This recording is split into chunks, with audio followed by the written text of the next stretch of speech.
Last month, I set out to meet 30 new people in 30 days, and today I am sharing the results. Welcome to the Creating Opportunities podcast. This is the place where we help smart, ambitious professionals build authentic relationships for success in all areas of their lives. Why? Because people matter. They're messy, but they matter. And I am your host, Cassandra Thompson. I am a speaker, a trainer, an iced coffee lover, and I can't wait to help you make deeper connections. Okay, so this 30 people in 30 days challenge, 30 new people in 30 days challenge. Today we're gonna go over the overall goal I had, how I set it up, what the results were, what was really good about it, and what was not so good. Okay, we're gonna learn some things about maybe some ways to behave in one-on-one informational interviews, one-on-one get-to-know-you sessions, just to make those go smoother so we can all learn together. And I'll share what's gonna happen next. Plus, you'll hear about kind of the results that came from meeting 30 new people. So first off, why did I even decide to do this challenge? Well,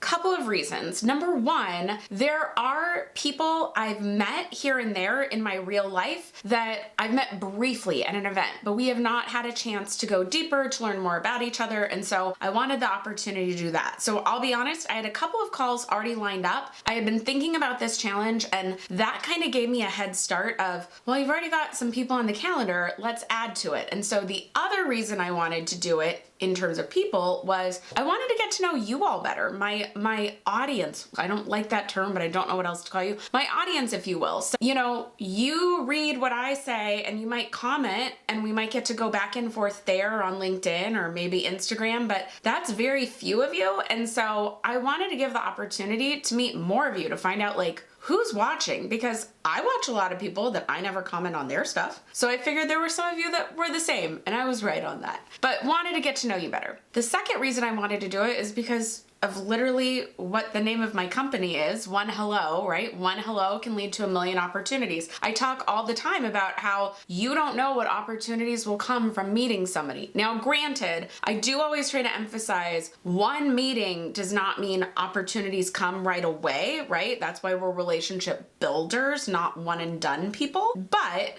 if I don't start these relationships, well, that's losing the potential of 30 plus opportunities. So I wanted to put that out there. Now, I am not an expert at this. I think sometimes people think I am. I'm not an expert at this. I'm just someone who's really interested in this and is learning and believes relationships matter and wants to continually get better at them. So that's the place I'm coming from. Now, the third reason I did it is because I wanted to prove to you this doesn't have to be scary. I heard from a lot of you when I put this challenge out saying, oh my gosh, that sounds exhausting. Oh my gosh, I don't know if I'd be brave enough to meet that many people, meet new people and that I've never heard of on the internet, things like that. Well, if it were in person, yes, that would be scary. It's over Zoom, it's a little bit easier, but it doesn't need that pressure. So I wanted to show it doesn't have to be scary, but I also wanted to prove it's not always gonna be magical. So one thing I heard in the past, and I wish I could remember where I heard this, but I don't remember, but I agreed with it, was that if you set out to have 10 coffees, 2 are probably gonna be great, 2 are gonna be real bad, and majority are just gonna be in the middle,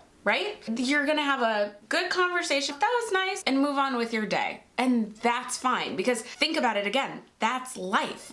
Not every person you meet is going to be your best friend. A lot of them are just gonna be people that you go, oh, that was a pleasant conversation. And my thing is, those 8 people in the middle, it doesn't mean we don't follow up with them. It doesn't mean that there's not potential for something down the road. It just means that, ooh, amazing connections didn't happen on first meeting, and that's all right. Okay, so here's how it started. Like I said, at the end of January, I already had a couple of calls lined up and thought, well, this is a great time to do this challenge. I have time right now, I have bandwidth. Let me book these calls. It's 30 minutes each. I did set a limit that I would not do more than 2 a day as to not exhaust myself. And so that also helped that it's not like I had to I meet one new person for 30 days. So there were breaks in there. There were lulls in there. But I went out to my social media, on my email list, and invited people to sign up on a Calendly link. Now, just like I teach you, hey, while the whole world is your network, we can be more strategic than that. There were some things I wanted to get to learn about in particular. And for that reason, I set a couple of parameters. 1, you had to be over the age of 30. 2, you had to be manager level or above or own your own business. And 3, you had to be in the US. Now that last one was really just because of time zone issues and then some of the maybe corporate and biz owner issues that I knew would be America specific. So that's where I started. But I still ended up with open spots. I know that might seem crazy to you, but to me it just proved people don't want to talk to a stranger, right? Even a stranger that they maybe listen to on video or on a podcast or read their stuff on LinkedIn. So I changed it slightly between still having spots open and then also my LinkedIn being flooded with people being laid off, right? I went, well, I don't want to rule out people who could be great people to talk to just because at this moment they don't have a role. And so I decided to open it up to some other people. Sneak preview for later, I should have stuck to my guns. Now, let me say, if you are somebody who participated in this challenge and you're like, oh no, was I the bad one? I promise you, you weren't. And we'll get into that in a minute. So I want to cover 5 things for you from this challenge. The good that happened from it, the bad, the lessons I learned, the results, and then where do we go from here? And at this point, I just want to give a disclaimer. I don't think you need to go out and meet 30 people in 30 days the way I did, but I hope from this, you're going to learn some things about what to expect when you have a coffee with somebody, what to maybe not do to make that coffee go better, and to just sort of demystify the idea of sitting down with someone new and seeing that it doesn't have to be scary, exhausting, or overwhelming. It can just be a pleasant 30 minutes. Okay, so let's talk the good. I met some really cool, interesting people. There are some people from, like I said, in my real life, we're in the same social circles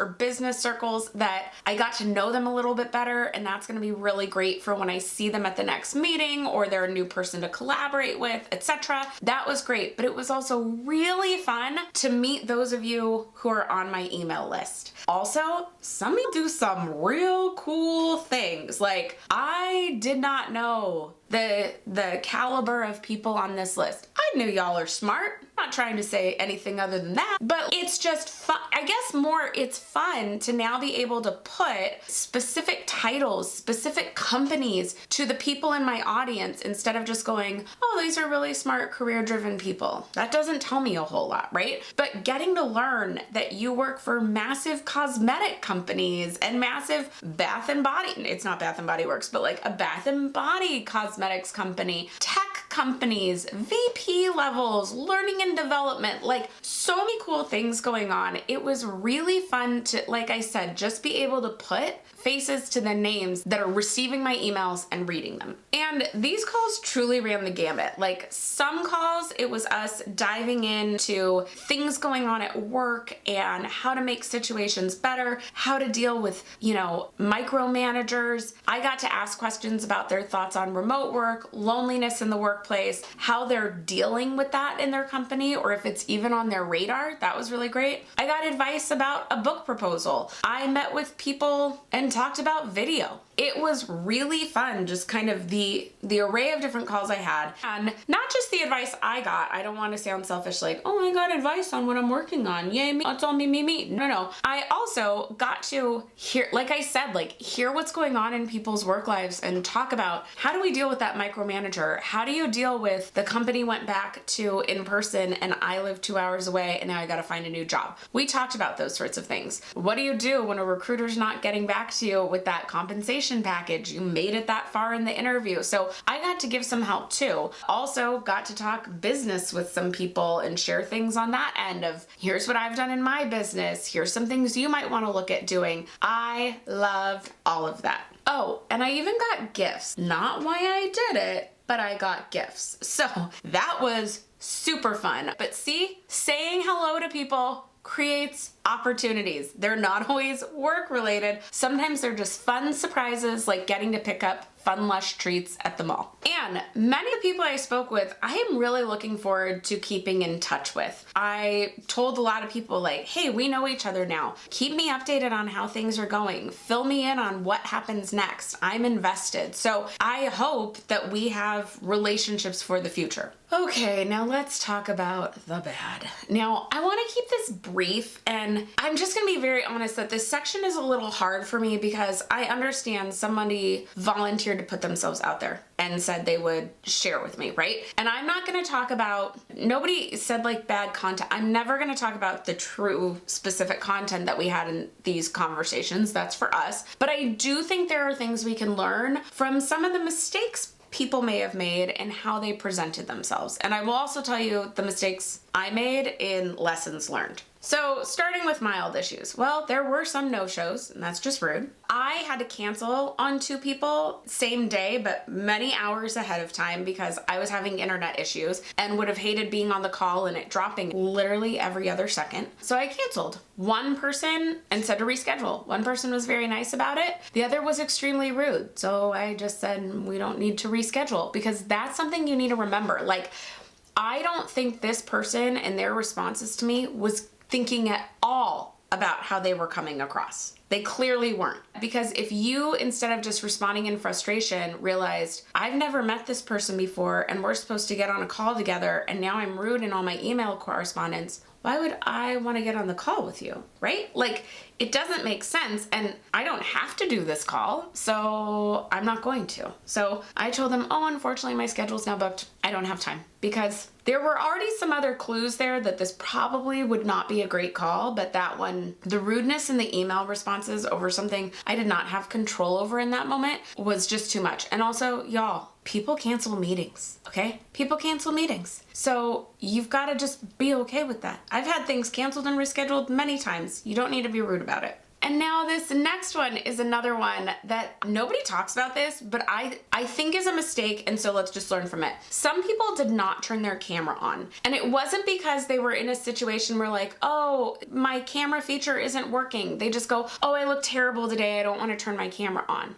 Well, there is something very weird about when you have your camera off and I have my camera on. I feel on display. I don't feel like I feel on display. All I can see is myself back to me. I don't know how you're reacting, but I'm very aware that you can see how I'm reacting, even though I can't see how you're reacting. It's just very difficult. And so if you are not going to turn your camera on, it's helpful to let the person know ahead of time. Like, hey, can't wait to meet with you, but just FYI, I'm going to keep my camera off. Hope that's okay. Because then I can go, oh, no problem. I'll keep my camera off too. I have with people now when they don't have their camera on, and I find this really funny. I have when I've come on to a Zoom and somebody has their camera off and is like, oh, I'm just going to keep my camera off. I'll go, oh, okay, then I'm going to turn my camera off too, because it just feels sort of awkward. And I can hear them go, oh, okay. Why are you acting like I'm rude? Like, you have your camera off, so I'm just trying to level the playing field. I didn't get mad at you for it. I didn't say how dare you. I'm just leveling the playing field by turning my camera off though. And so that's just my thing that I would put out there to you, that again, no one talks about this, but if you need to have your camera off, no judgment on that, but let the person know ahead of time, because if we're doing a video call that's one-on-one, it's not a webinar or something, I'm expecting you're gonna be on video.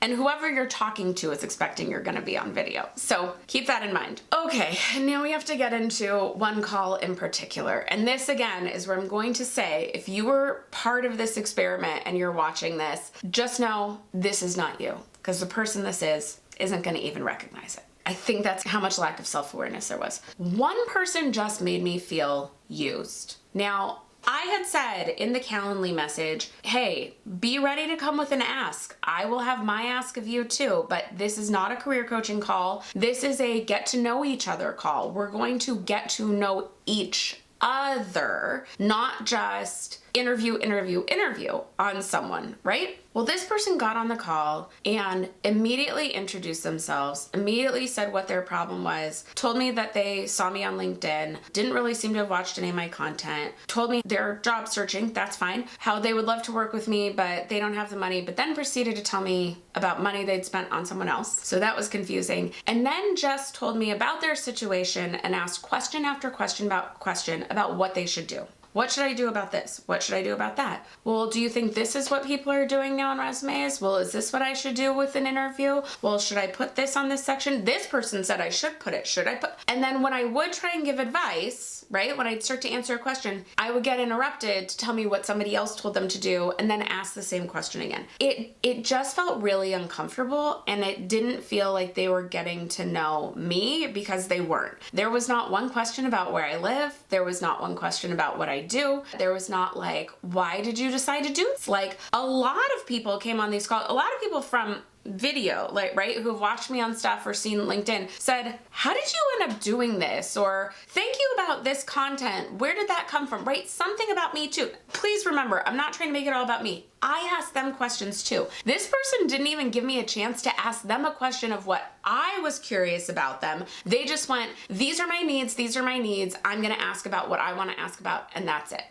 And then with it, some of it wasn't even intelligent questions. They were asking things that I went, well, if you'd watched a couple of videos, you would know, like, that's not a specific question, right? This is what I talk about with interviews, is make sure you're doing your research, that you're not asking somebody something that you could have Googled about them. I know it's hard without all the detail, that I might just sound really judgy. You're just gonna have to trust me that it was a situation where I thought I was coming in to get to know another person and them get to know me, as 29 other calls were. And this call was just, I need help on this situation. What do I do about it? Like I said, they didn't even let me ask them about themselves. They just wanted to talk about a specific situation and how to handle it.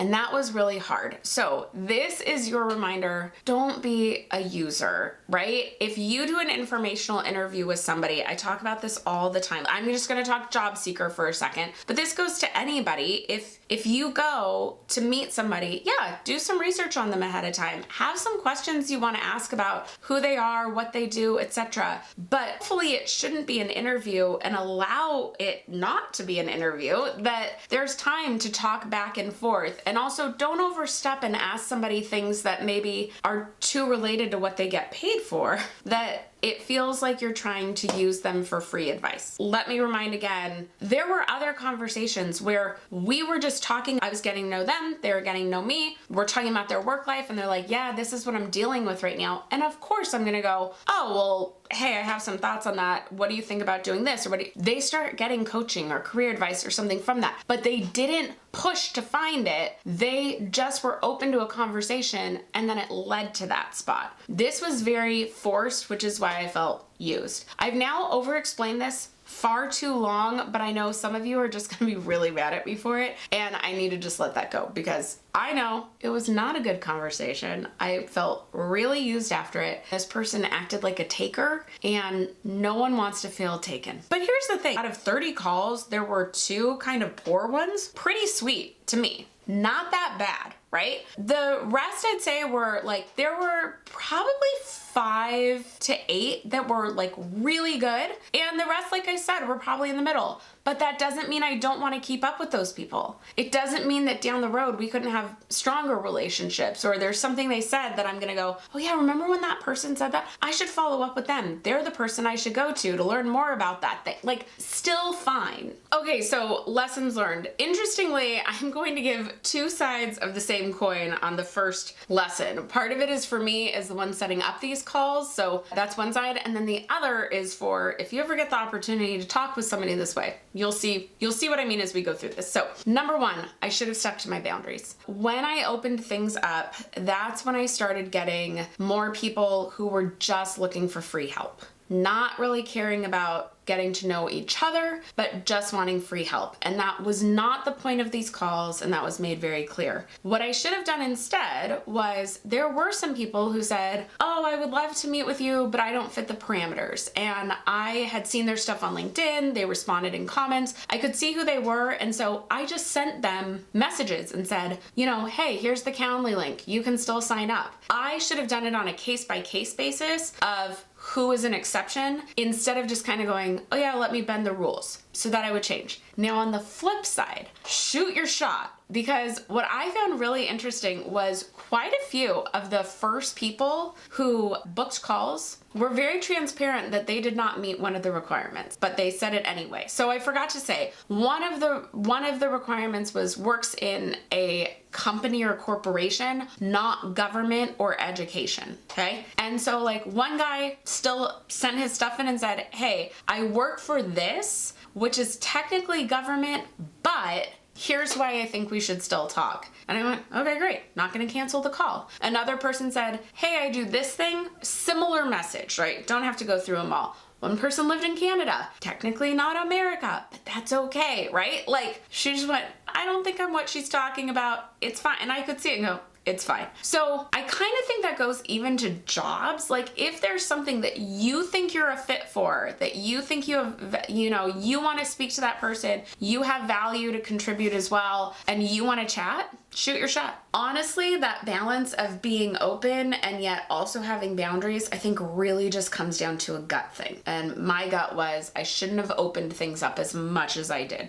And then the third thing I learned was really more of a reminder, but a great reminder that having other people give thoughts on what you're working on helps so much. It's encouraging, it's motivating, but it also brings about new ideas. It brings new perspectives so that I can come up with content and things that help you in different ways. And so same thing goes for whatever you do, right? Like bring other people into the process. It's just going to make that project stronger, the final creation stronger, etc. So that was really helpful. And for the tangible results, right? Remember, we don't expect from one conversation that we're going to have automatic results, but when you meet 30 people, there are some automatic results. So one person did end up becoming a client. A couple of people did end up in my LinkedIn paid workshop. If you missed that, it's coming again soon. So learn more by grabbing the freebie below. I did book a podcast and a speaking gig in someone's membership.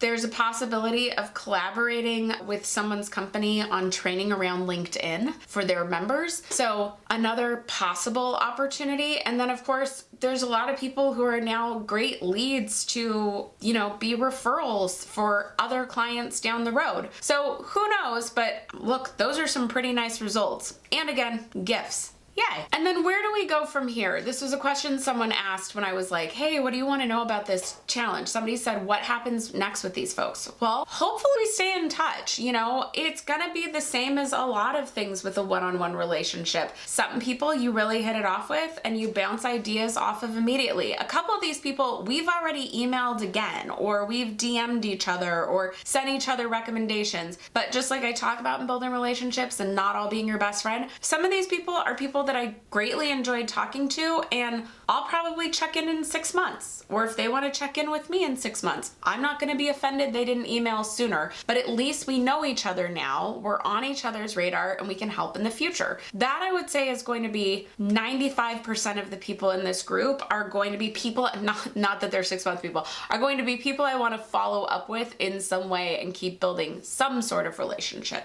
One thing that is interesting though is just like I talk about of like it's all about the follow-up, there are people that I met with that I really cared about the things they were telling me and followed up the next week and said, hey, what happened with that situation? Like let's say we were talking on Tuesday and they were going to deal with something on Wednesday. I'd write the next week and go, hey, what happened with that? I really care. Tell me what happened. Let me know if I can help. What was the end result? Crickets. Haven't heard a thing. That doesn't feel real good either. Now, that's where I have to remind myself, people are busy, I'm nobody's priority, and that's okay. But it is just interesting of like, y'all, if somebody is showing care about you, write them back in some way, But overall, I want to stay in touch with everybody. Not everybody, with 98%. We'll see how it goes. And while I am not doing a 30 new people in 30 days challenge for this month, I do still try to make this a habit just constantly of if I meet somebody and they seem cool saying, let's get on a Zoom call, let's chat. Or if they're local and we can, let's meet for coffee. It's something that should just be a regular part of our lives, but sometimes doing a jump start like a 10 coffees in a month would be a great challenge. So whether you want to do this challenge as extreme as I did or not, I hope you will start trying to think through, how can I start getting to know more people one-on-one to see how we can help each other and just get to know each other as human beings. Because remember, you don't know which hello is going to open the door to new amazing opportunities for you. So start saying hello to people and see what happens. So what about you? Would you do this? Would you take on a 30 new people in 30 days challenge, or at least start to put on your calendar, I'm gonna do coffees with 2 new people a month or Zooms with 2 new people a month? Let me know in the comments if you would try this, and or if you do already do this, what are some of the cool experiences you've had that were because you said yes to trying something new? So I would love to hear more. If you're like, I don't even know how to start connecting with people, I have a free guide for you in the description box below. It's connection messages, how to reach out and start a connection with somebody on LinkedIn or an email so you can get that ball rolling and ask them for the Zoom. You can get that below. And if you need help on how to introduce yourself, well, go watch this video next. Bye.